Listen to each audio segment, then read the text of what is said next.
The Kalthara had been watching humanity for 3 generations before they made first contact. And in all that time they had never seen a species quite so determined to destroy itself while simultaneously reaching for the stars. Diplomatic envoy Shaltara stood at the observation deck of the orbital station, her crystalline features reflecting the soft blue glow of Earth below. The planet turned beneath her with indifferent grace, its oceans swirling in patterns that her people had studied for decades. Beside her, Commander Wright adjusted his tactical display, the holographic interface casting amber light across his scaled hide. "They've accepted our proposal," Wright said, his voice carrying the harmonic undertones common to his species. "The Terran Coalition has agreed to the settlement arrangement." Shiltara's expression rippled with what might have been satisfaction. "Remarkable.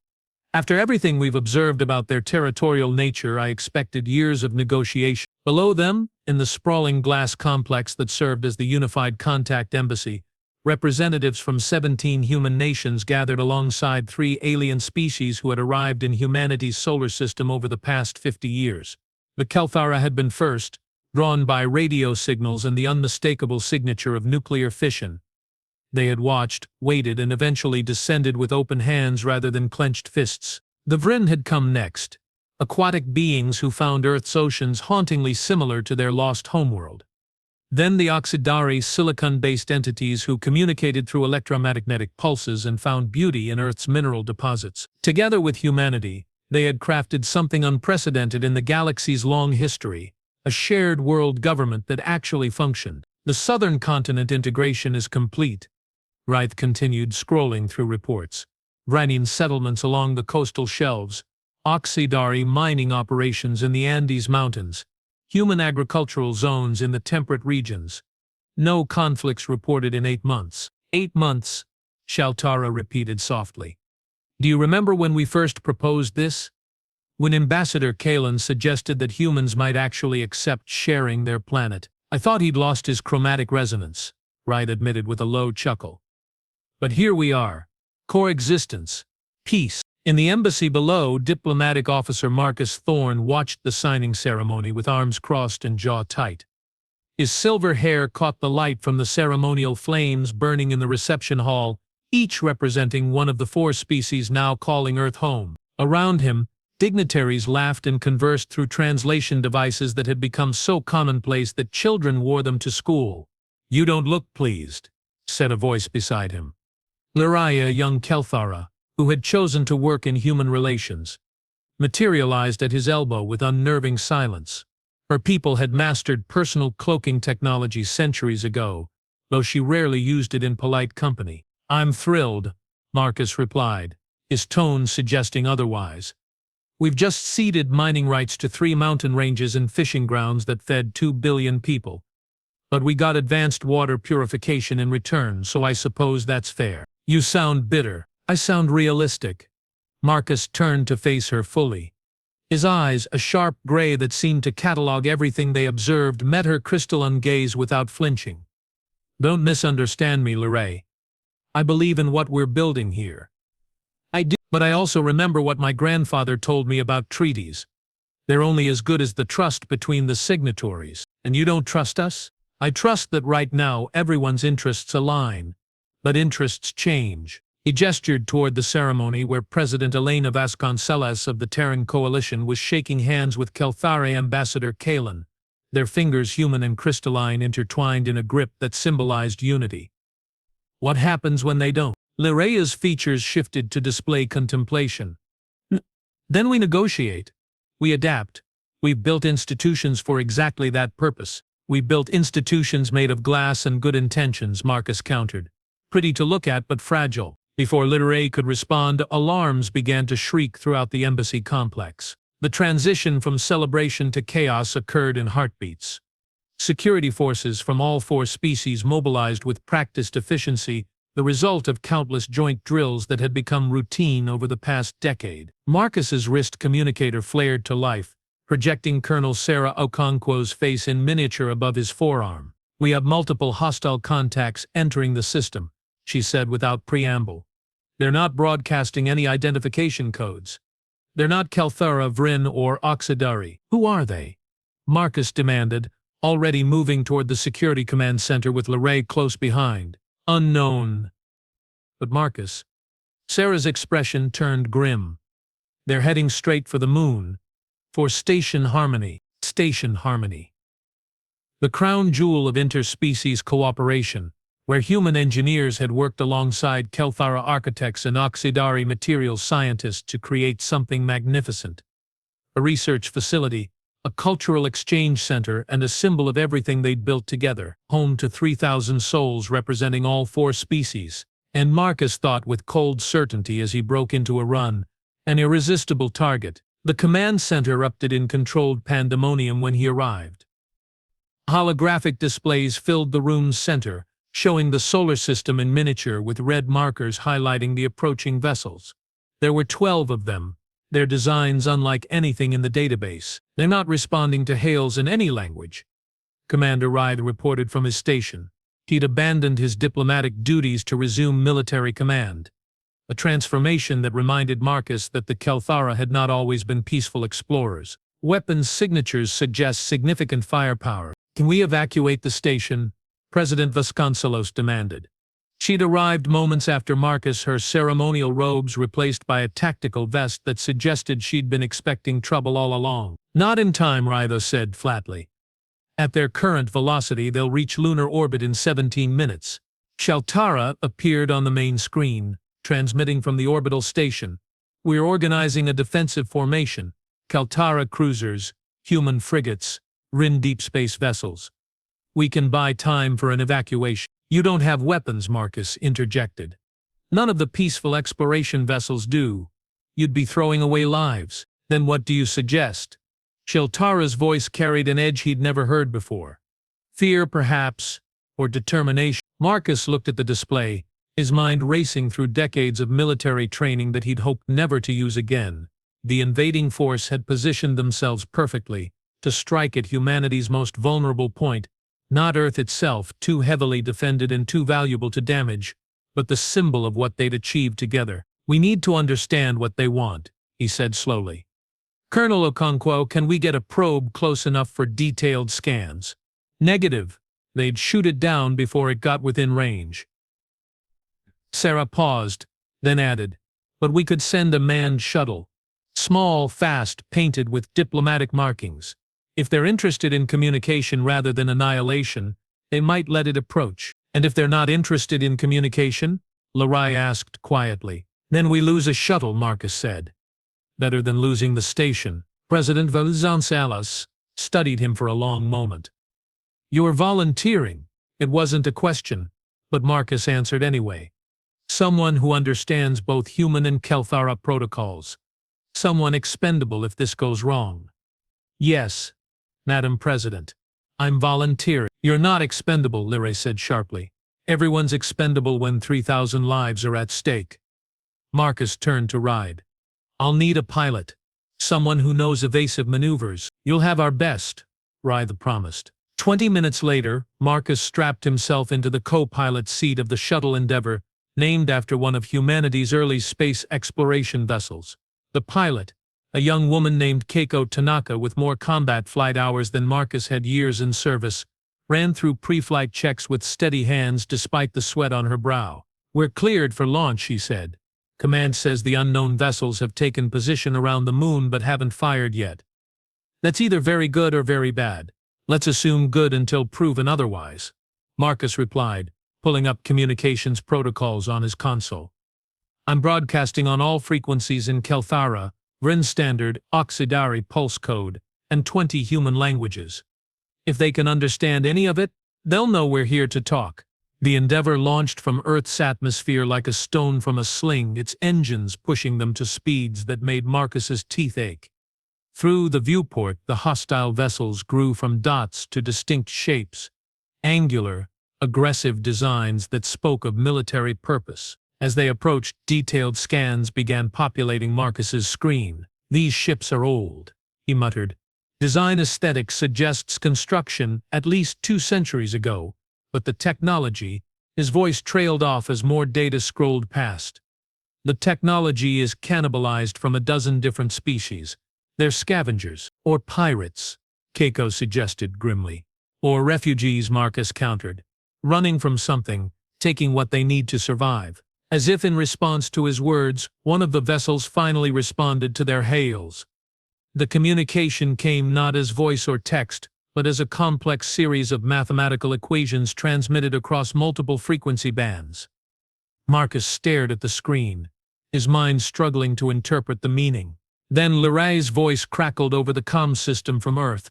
It's a language variant we've encountered before. Old Kelthara military code from the Separation Wars, mixed with something else. Give me a moment to translate. The silence stretched as Keiko brought the Endeavor to a relative halt, maintaining distance from the hostile fleet while they awaited translation. Marcus watched the alien vessels with growing unease. Up close he could see the patchwork nature of their construction.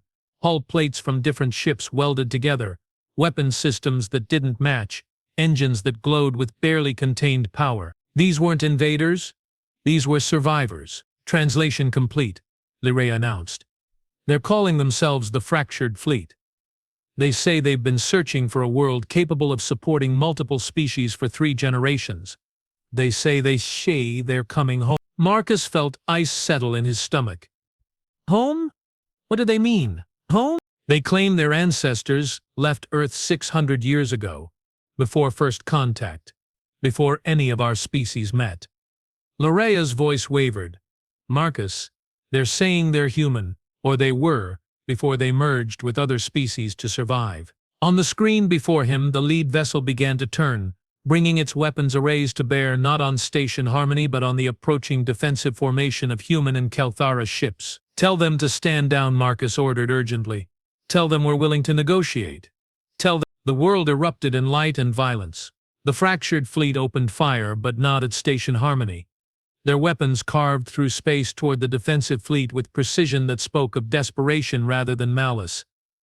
Keiko threw the Endeavor into a screaming dive, evading debris from a destroyed frigate that had moved too slowly. They're targeting the military vessels, she shouted over the sound of alarms. Leaving the civilian ships alone. Marcus's fingers flew across his console, trying to establish direct communication with the Fractured Fleet's command ship. This is Diplomatic Officer Marcus Thorne of the Terran Coalition. Cease fire. We can resolve this without bloodshed. For 3 agonizing seconds, nothing happened. Then the weapons fire stopped as abruptly as it had begun, leaving the void filled with debris and burning atmosphere from breached hulls. The Fractured Fleet had crippled 7 vessels without destroying a single one. A voice answered Marcus's hail, distorted by centuries of linguistic drift, but unmistakably human in its core. We mean no harm to those who cannot fight, but we will defend our right to return. This was our world before it was yours. It can be our world together, Marcus insisted, even as he watched rescue operations begin in the space around them.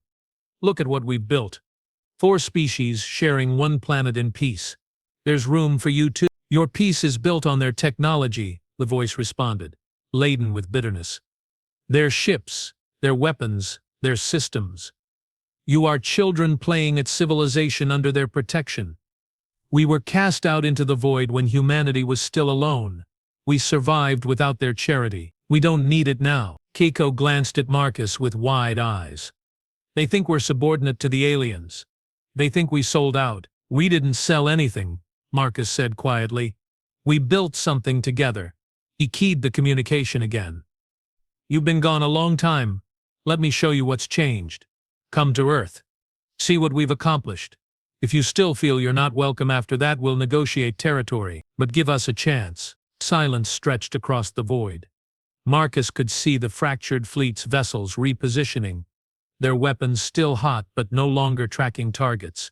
Behind them, Station Harmony hung in the lunar shadow, untouched and intact, 3,000 lives holding their breath. 24 hours, the voice finally said. Send one ship. Unarmed. We'll send one of ours. If your unity is real, prove it.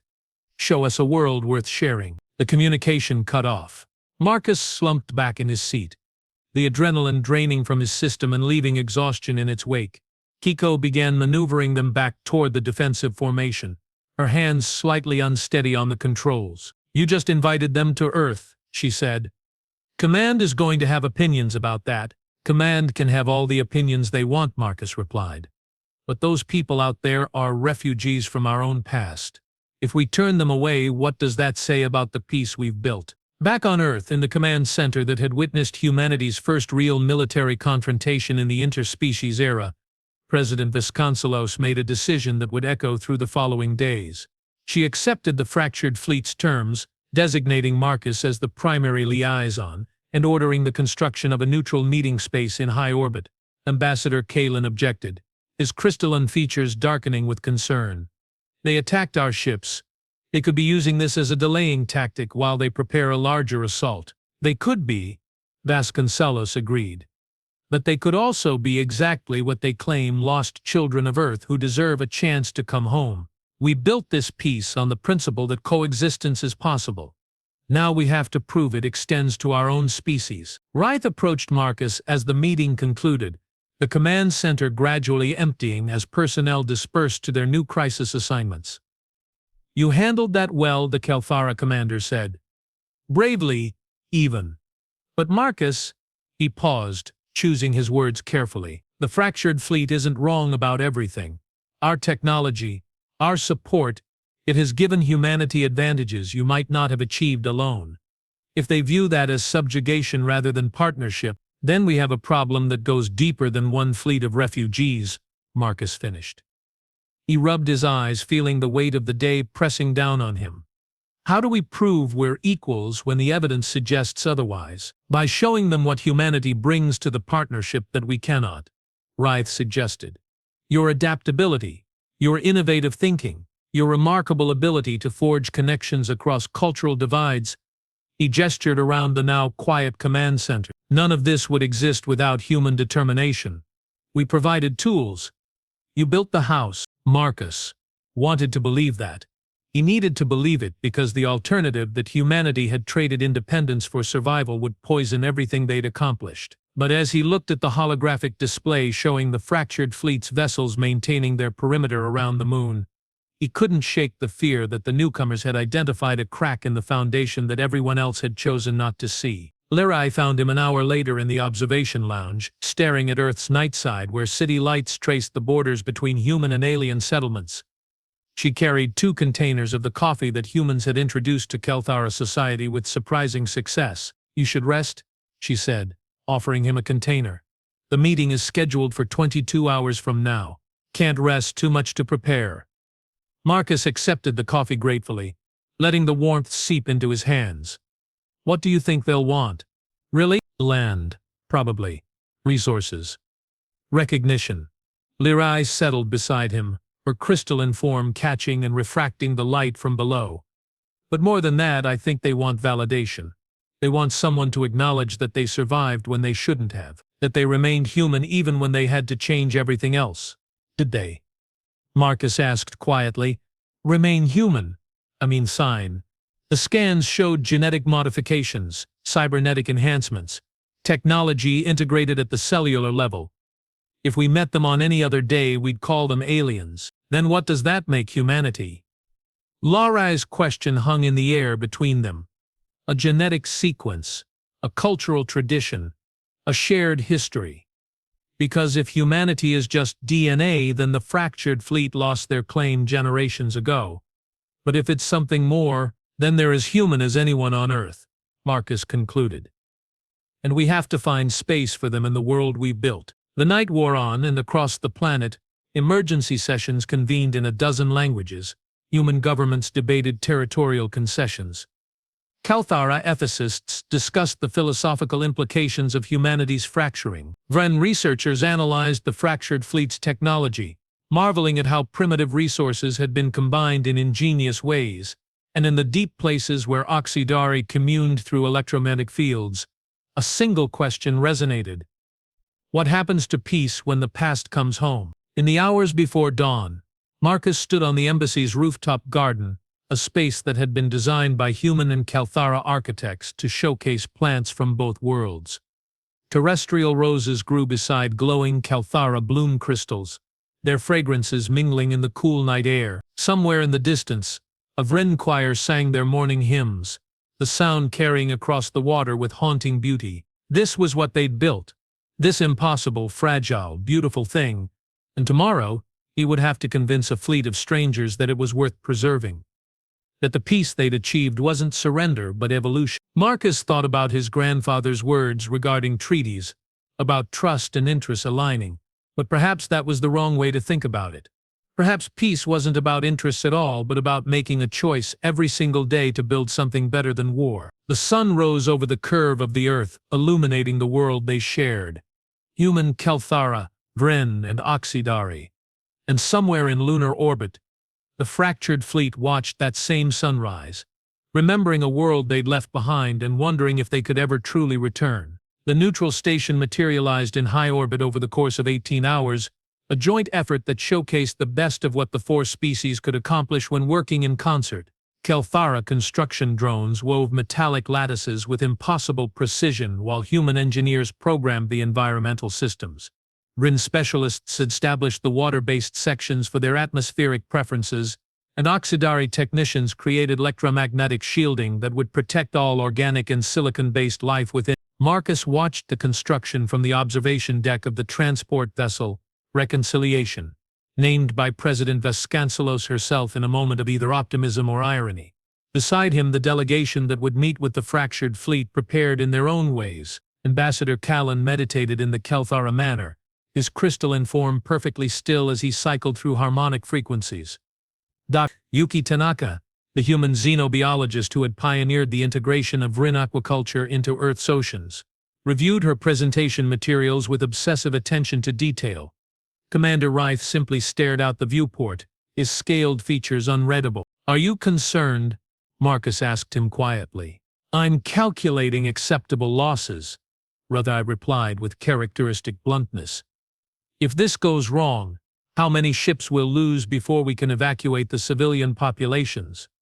How much of station harmony we can preserve? Whether the peace survives what comes next?" Optimistic as always, realistic. "There's a difference." Reith had turned to face Marcus fully. "You understand that this negotiation might fail, that the fractured fleet may demand concessions we cannot give. Then we find concessions we can give," Marcus said. "That's what diplomacy is." "No." Reith's voice carried an edge that silenced the nearby conversations. "Diplomacy is the art of avoiding war through mutual benefit. But some demands have no answer except refusal. If they insist on displacing current settlements, establishing exclusive territories, or demanding technological transfers that would destabilize the balance we've achieved, what then?" Marcus had no answer because he'd been asking himself the same question for the past 20 hours. The fractured fleet's initial communication had been brief and cryptic, offering no hint of their true objectives beyond their claim to Earth. Were they refugees seeking asylum or conquerors claiming ancestral rights? The distinction mattered enormously. The transport docked with the neutral station precisely on schedule. As Marcus stepped through the airlock, he found himself in a circular chamber designed to accommodate all 5 groups that would meet here today, 4 established species and 1 that defied easy classification. The fractured fleet's representative arrived in a vessel that looked like it had been cobbled together from starship graveyards across half the galaxy. When the airlock opened and their delegate emerged, Marcus heard Dr. Tanaka inhale sharply beside him. The woman who stepped into the chamber was human in the way that ancient statues are human, recognizable in form but transformed by time and circumstance. Her skin bore a faint metallic sheen, cybernetic enhancements visible beneath translucent patches where flesh had been replaced by something more durable. One eye glowed with soft blue light while the other remained organic and dark. Her hair, an iridescent silver that seemed to shift colors as she moved, had been modified with strands that served as sensory organs, constantly tasting the air around her. But when she spoke, her voice carried the unmistakable accent of old North America, preserved across 6 centuries and countless light years. "My name is Commander Zara Okafor," she said. "3rd generation of the Exodus fleet, 5th generation by biological descendancy from those who left Earth 600 years ago. I speak for the fractured fleet and the 37,000 souls who survived when they shouldn't have." 37,000, Ambassador Callan repeated. "Your initial scans suggested no more than 4,000 aboard your vessels." Zora's lips curved into something that might have been a smile if it hadn't carried such weight.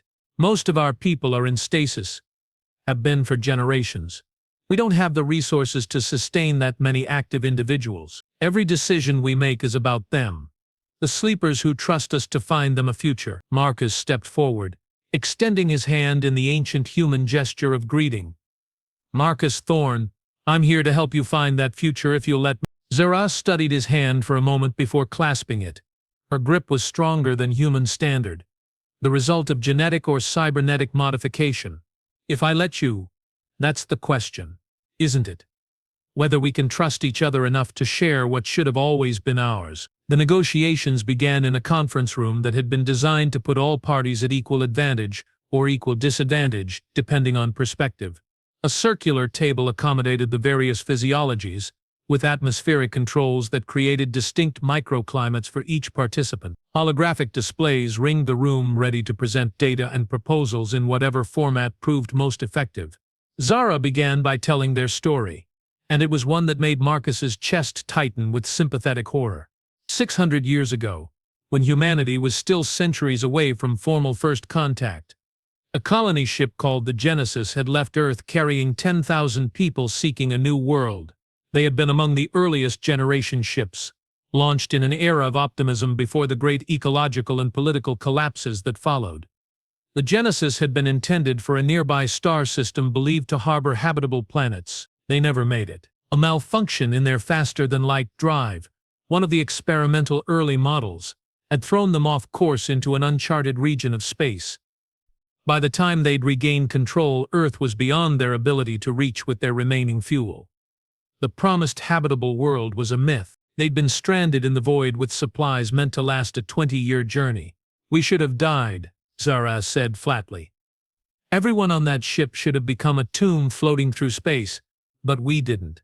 We survived because we had to, because the alternative was betraying everyone in stasis who trusted us to find them a home. They'd survived by making contact with other species in the region where they'd been stranded. Nomadic traders, refugees from dying worlds, remnants of civilizations destroyed by conflicts or natural disasters. Species who had technology the humans needed and who needed things the humans could provide. Labor, innovation, genetic material to diversify their own failing populations. We traded everything, Zara continued.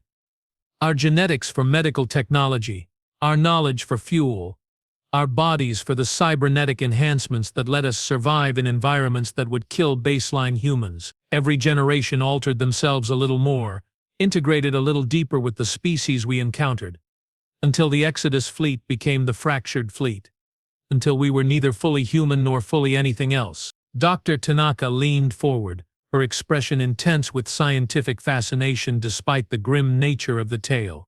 How many species contributed to your current genetic and technological makeup? 17 different donor species, Zara replied. Some extinct now, some that refused further contact after initial exchanges. We're a patchwork of everyone we've met, everything we've needed to survive. That's remarkable, Ambassador Kalen said. His harmonic voice softened with something approaching awe.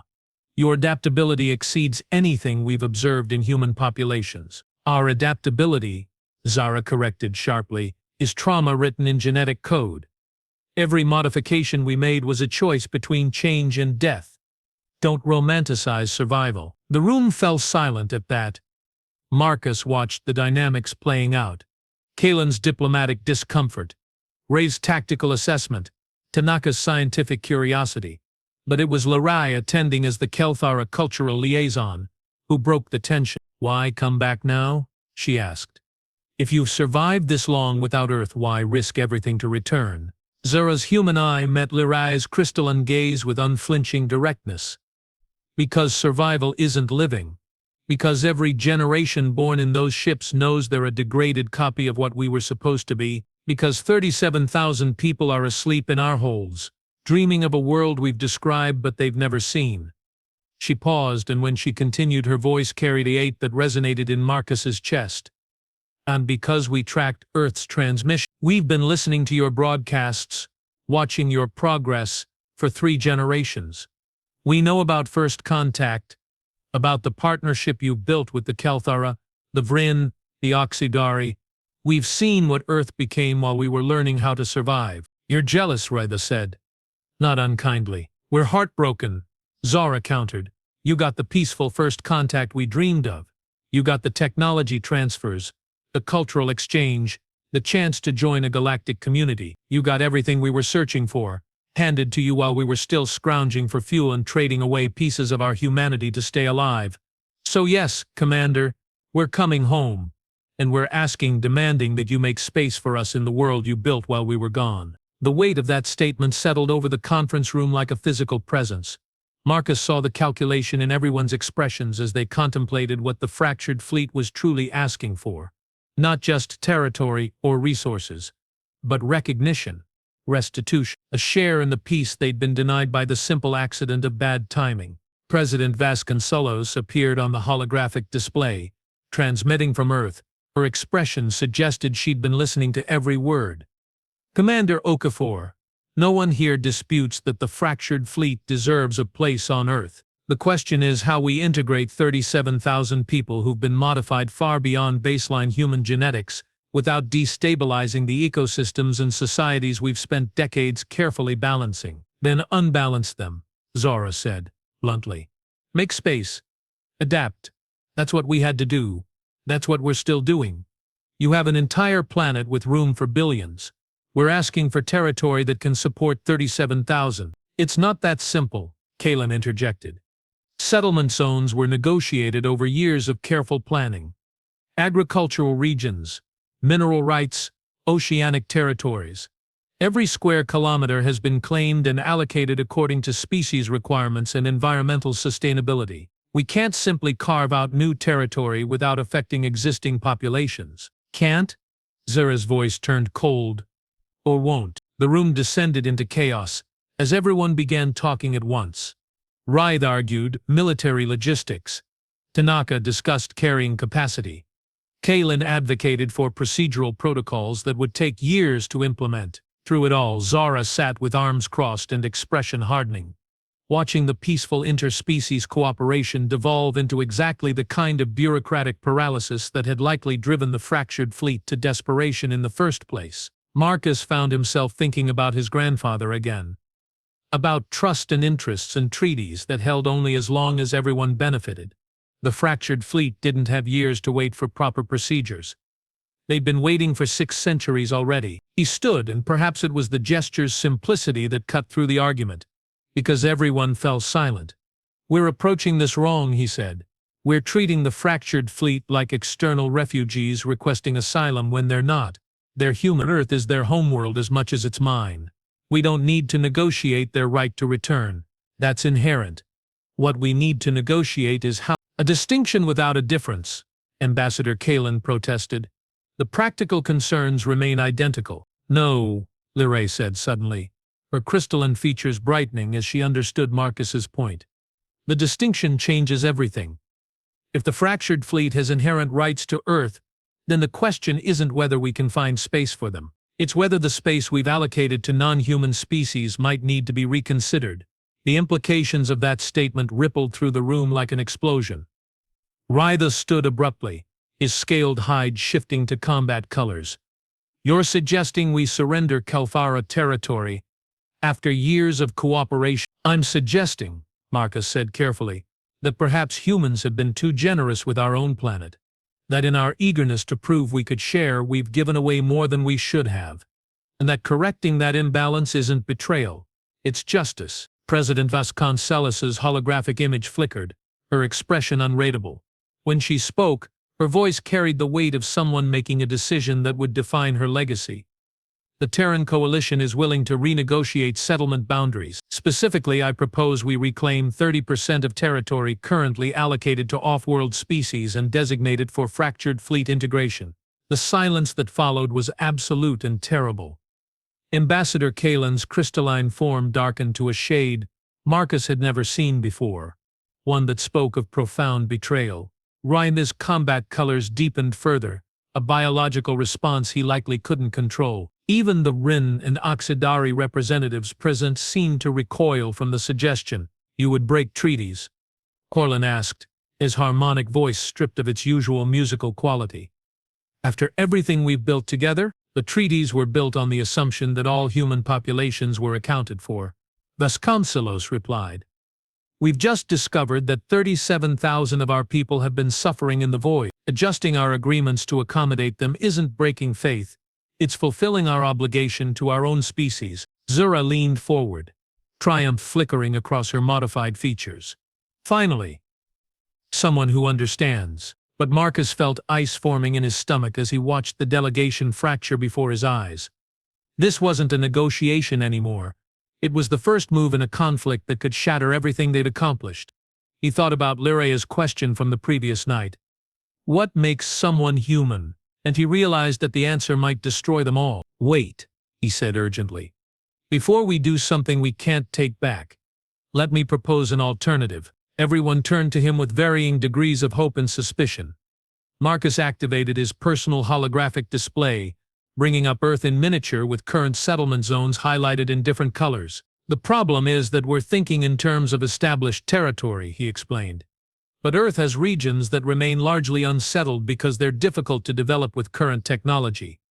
The deep ocean trenches below Vren's settlements, the high mountain ranges that even Oxidari don't fully utilize, the polar regions that human populations abandoned during the climate migrations, those areas remain unsettled because they're hostile to life, Tanaka pointed out. Even with advanced technology, the costs of developing them exceed the benefits. For us, Marcus agreed. But the fractured fleet has spent 600 years making impossible places habitable.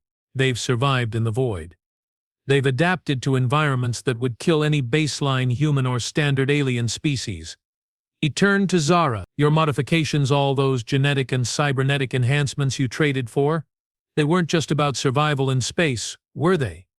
They were about adaptability, about being able to live anywhere. Zara's expression shifted from triumph to something more complex, understanding mixed with calculation.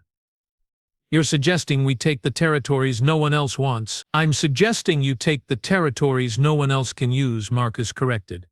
The deep trenches, the extreme altitudes, the polar extremes.